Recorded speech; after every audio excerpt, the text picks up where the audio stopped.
Joining us now live, Congressman Garamendi serves on the House Armed Services Committee. Recently traveled to the Korean Peninsula himself. He's a Democrat from California. Good to see you tonight, sir. Good to be with you. Congratulations on the new show. Thank you very much. We appreciate you joining us. As you know, the president is in the midst of his Asia trip. I want to play a little bit of his comments today when he was in Japan with Prime Minister Abe. Here's what he said.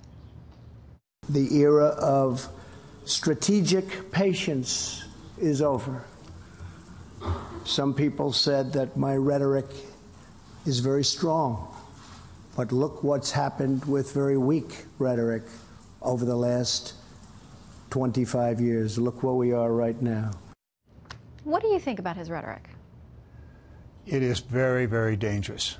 Not just his rhetoric, but Kim Jong-un's rhetoric. These two folks are not much different than a bunch of kids on the schoolyard cursing each other. The result is usually getting a fight, and we do not want to fight on the Korean Peninsula. Heard your general earlier tonight talking about a catastrophic war, and it would be. The tripwire is very, very taut.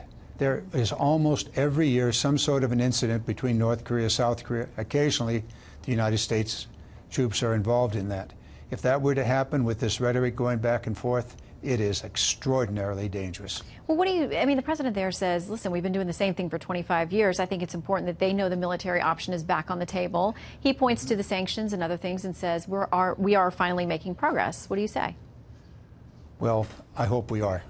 We really have to get to the negotiations. Clearly, China, the president's quite correct, China plays a major role in this, as do the other countries in the area. There used to be what we called the 6 countries that would negotiate with North Korea. There hasn't been a meeting among the 6 countries in North Korea for maybe 6 years, 5 years now. We really need to get back to that. There's no doubt. The Admiral had it quite correct. We are an extraordinary military power, and we could take out North Korea at a huge cost to America. You got 25,000 American servicemen there and their families.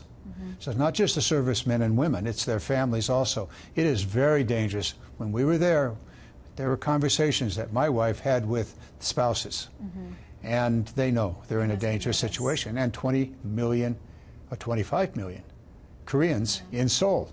Yeah, and you were on the ground there not long ago. I think we have some photos from your trip. What do you make about this suggestion that there be direct talks between our leaders? Because, there are a lot of people who say there's no way we should give that level of validity to Kim Jong-un.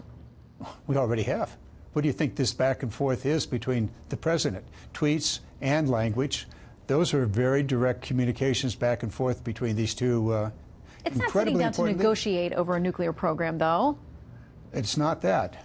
But we really must. You don't need to start with the president, but we came very close. In fact, if I recall correctly, the Secretary Tillerson suggested it, and then he was shut down by the president.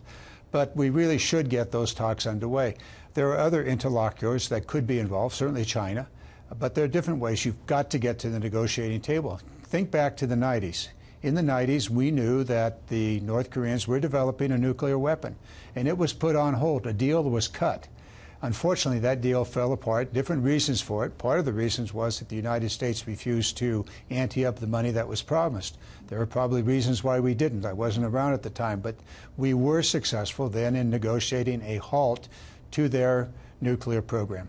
Well, and we know so much of the president's focus, the #1 issue with all these countries and leaders he's visiting and talking with is North Korea. So we will watch and see. Thank you for joining us. Good to be with you. To share some of your perspective on this tonight.